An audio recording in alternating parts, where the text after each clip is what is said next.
నీవు నా వాక్యమును గైకొని నా నామమును ఎరగనలేదు. నీ ఎదుట నా తలుపు తీశాను, అది ఎవరు వేయలేరు అన్నాడు. దేవుని స్తోత్రం. మానవులు వేయలేని తలుపు ఆయన తీయగలడు. నా ఎదుట తీశాడన్న దేవుని ఎదుట ప్రెసిడెంట్ గారు మనవడు పోయినప్పుడు ధైర్యంగా అడిగాను, నా ఎదుట నీ తలుపు తీశానన్నావు, చనిపోయినోడు రేపు బతుకుతాడంటే కుదరదు. తీసుకొచ్చేసారు. ఊరంతా ఎక్కువైపోయింది, శోకాలు పెడుతున్నారు. పొద్దున్న ప్రెసిడెంట్ గారు భార్య ప్రార్థన చేయమంది, నేను చేయలేదు. చేస్తే చంపేసావనుకో, నేనేమనుకోపోదు. చేయలేదు కనుక చచ్చిపోయినోడు గురించి నన్ను అడుగుతావేమో, ఏమైనా బ్రతికించాలి. ప్రార్థన చేస్తున్నాను, బ్రతికిస్తావా సమాధికి తీసుకుపోనేస్తావు, నా దగ్గరికి మాత్రం ఎవరిని పంపకో అని అడిగాను. దేవుని స్తోత్రం. అడగొచ్చు దేవుణ్ణి, ఆయన దగ్గర ఉంటే అడగొచ్చు.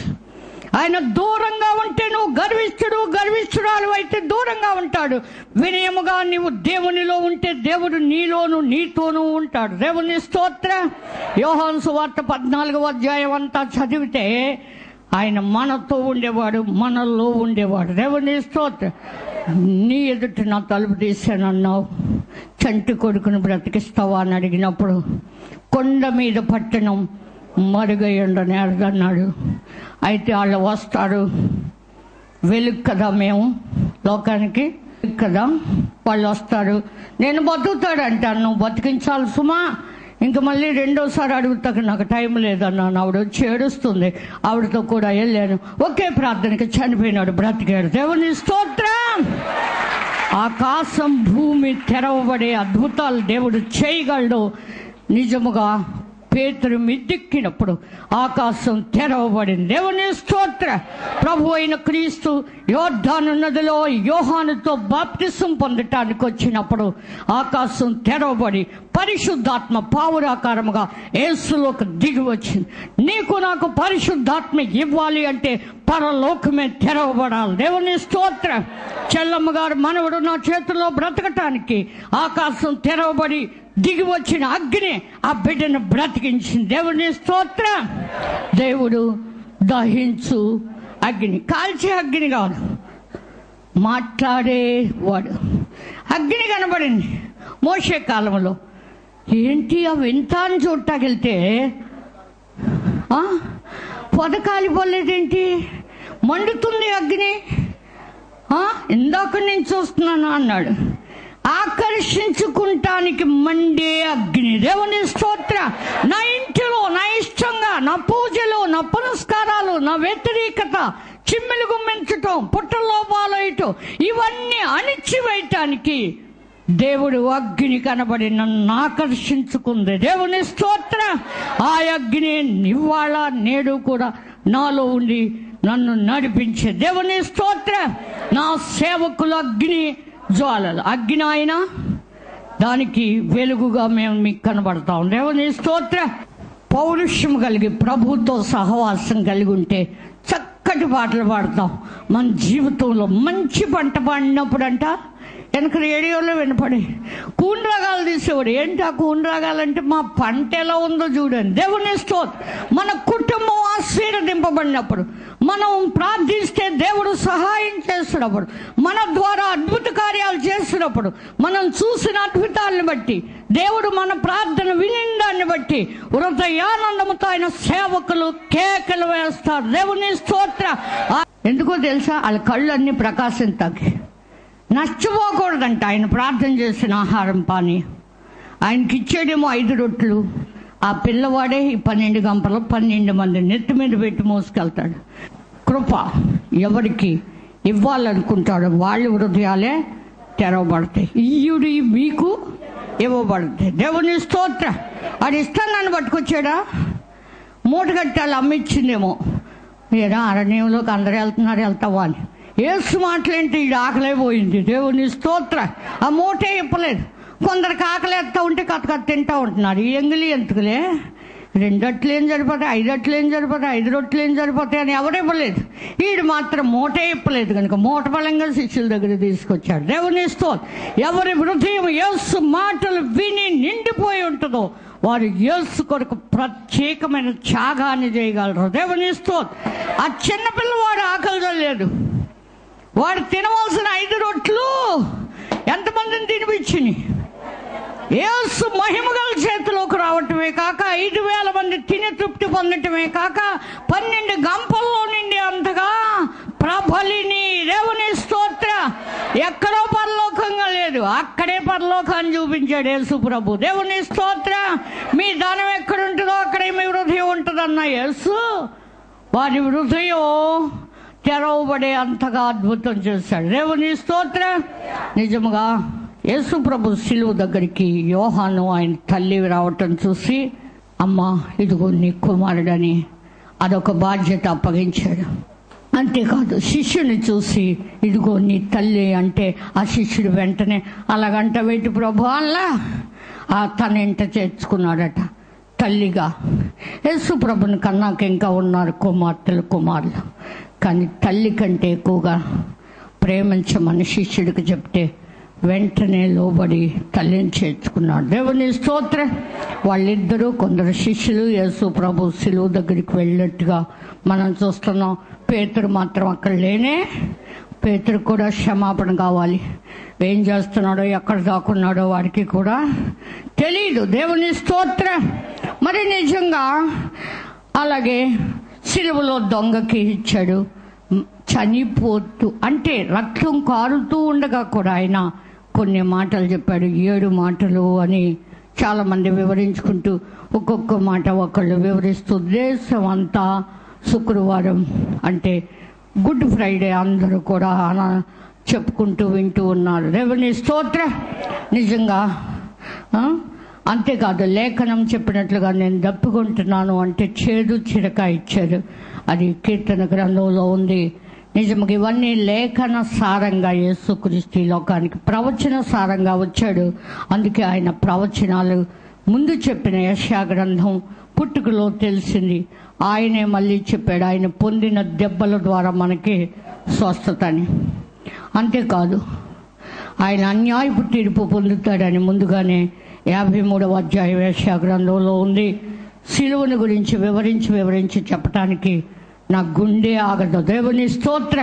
అందుకే నేను వివరించి అంతగా చెప్పలేను. దేవుని స్తోత్ర. అంతేకాదు ఆ తర్వాత గొప్ప శబ్దంతో ఆయన మరి కేక వేసి తండ్రికి తన ఆత్మను అప్పగించుకున్నాడు. దేవుని స్తోత్ర. తండ్రి నా ఆత్మ నీ చేతికి అప్పగిస్తున్నాను అన్నాడు. దేవుని స్తోత్ర. కనుక అలాగూ ఎవరో అప్పగించం, మనకున్నది ఎవరో పంచుకోవాలి అని అనుకుంటూ ఉంటాం. చనిపోయే చివరి ఆత్మ ఈ భూలోకాన్ని విడిచి వెళ్ళిపోయేది. జీవాత్మ దేవుంది కనుక ఆ జీవాత్మని తండ్రి అయిన దేవునికి అప్పగించాడు కదా. తండ్రి నా ఆత్మ నీ చేతికి. పరిశుద్ధాత్మ 30వ సంవత్సరంలో యోహాన్ దగ్గర బాప్తిసం పొందిన తర్వాత వచ్చింది. అంతక్రితం పరిశుద్ధాత్మ ద్వారా గర్భవతి అయి కుమారుని కన్నప్పుడు ఉన్న ఆ జీవాత్మను కూడా తండ్రి అయిన దేవునికి అప్పగించుకున్నాడు. దేవుని స్తోత్ర. పరిశుద్ధాత్మ నిజముగా యేసుక్రీస్తులో ఉండి లెక్కలేనన్ని అద్భుతాలు చేసింది. అదే ఆత్మతో ప్రార్థన చేశాడు, నా దేవా నా దేవా. నిజంగా నలగగొట్టడానికి యెహోవాకి ఇష్టమైంది, కానీ పేతురు యోహాన్లో అననీయ సర్పరానని అన్నాడు. ఎందుకు పరిశుద్ధాత్మను మోసగించటానికి మీరు ఇలా చేశారు, ఎందుకే అమ్మారా అని అడిగినప్పుడు, ఎందుకు సాతాను మీ హృదయాన్ని ప్రేరేపించింది అన్నప్పుడు అలా చచ్చిపోయాడు. దేవుని స్తోత్ర.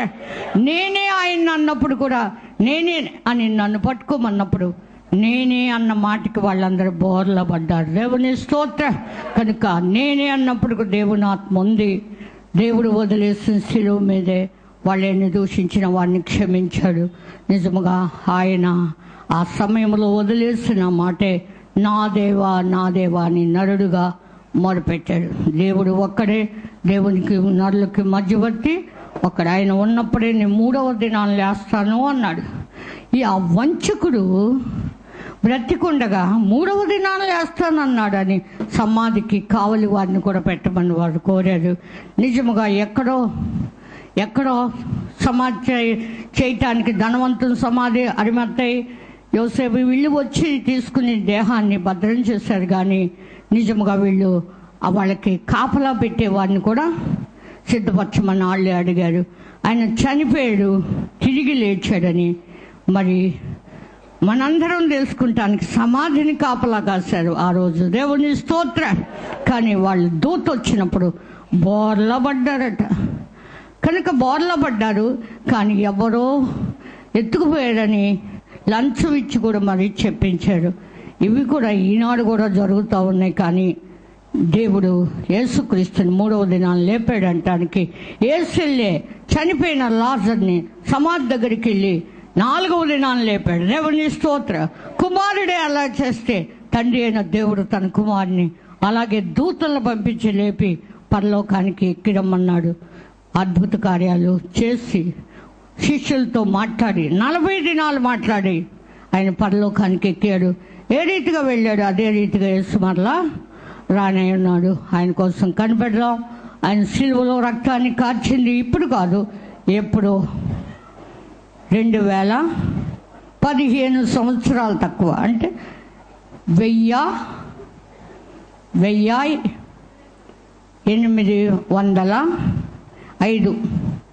సంవత్సరాల ఇవన్నీ 30 సంవత్సరాలు వయసులో సువార్తకు ఆయన వచ్చాడు. కనుక ఆయన పుట్టి 2015 సంవత్సరాలు అయింది. 30 సంవత్సరాలు ఆయన భూమి మీద మరి నరుడుగానే తండ్రికి లోబడి పనిచేశాడు అంటారు. 3.5 సంవత్సరాలే సువార్త ప్రకటించాడు. దేవుని స్తోత్రం. క్రీస్తు పుట్టి 2015 సంవత్సరాలు, ఆయన చనిపోయి 15 సంవత్సరాలు తక్కువ, 2000 సంవత్సరాలు, అంతే కదా. అదనమాట. దేవుని స్తోత్రం. ఈ లెక్క మాత్రం ఎప్పుడు ఉంది. యేసు ప్రభు చనిపోయింది ఏ రోజు అన్నది రాయబడలేదు, లేక ఏ నెల అన్నది రాయబడలేదు. కానీ అక్కడ ఉన్న గ్రంథాల ప్రకారం ఇప్పుడు జనం తీసుకొచ్చి వాటిని ఆచరిస్తున్నారు. దేవుని మహిమ కొరకు జీవించండి. ప్రార్థన చేసుకుందాం. పరిశుద్ధుడు అయిన మా దేవానికి వేలాది వేల స్తోత్రములు. సిలువలో 7 మాటలు మాట్లాడావని, ఆ 7 మాటలు కూడా ప్రభా లోకానికి ఆదరణగా, రక్షణగా, విమోచనగా దేవా. అంతేకాదు ప్రభు, తండ్రికి నీవు నమ్మకంగా నీ ఆత్మను అప్పగించుకుంటూ, అంతేకాదు నీవు దాహం కొని మా దాహం తీర్చడానికి జీవజలాలుగా మా హృదయంలో ఊరే ఊట కావాలని ఆనాడు సమరయ స్త్రీని దప్పిగొనుచున్నానన్నప్పుడు, దాహానికి ఇమ్మని అడిగినప్పుడు ఆమె హృదయంలో చెడుతనం పోయి వెంటనే హృదయంలో నీ మాటలు చేర్చబడి జీవజల నదిగా గ్రామాన్నే నీ పాదాల దగ్గరకు తీసుకొచ్చింది ప్రభా. నీ శిలువ మరణంలో అనేక మంది జీవజలాలు పొందుకుని ఆ జీవ రక్తము కలిగిన వారిగా నీ ప్రేమతో నీ యొక్క రాజ్య సువార్త ప్రకటించటానికి, పరిశుద్ధులుగా జీవించటానికి కృపదాయచేవని ఈరోజు ప్రభా బిడ్డలు వినేటటువంటి బిడ్డలందరికీ ఆ యొక్క రక్త ప్రభావ మహిమతో వారి కన్నులు తెరవబడి వారి చెవులు వినబడే ఆ యొక్క నీతి వారికి దొరకనిమ్మని ప్రార్థన చేస్తున్నాం. ఇదిగో ప్రభు, చూడగల కన్ను, వినగల చెవి, ఇవి 2 యెహోవా వలన కలిగినాయి అన్నారు. భూమి ఆకాశములు కలుగు చేస్తున్న దేవుడు నీ కుమారుని రాజ్యంలో వీరుంటానికి ఆయన మాట విని ఆయన్ని చూడగలిగే కన్నులు కలిగి జీవించేది ఫలించడానికి కృపదాయచ్చు. మీరు పొందిన దెబ్బల ద్వారా నీ బిడ్డలు స్వస్థత పొందామని, స్వస్థపరిచే కృపావరాలు కలిగి ఆత్మ ఫలాలు ఫలించి నీకు మహిమ తెచ్చే బిడ్డలుగా తీర్చిదిద్ది మీరు మహిమ పొందు. యేసు నామమున వేడుకొంచున్నాం తండ్రి. ఆమేన్.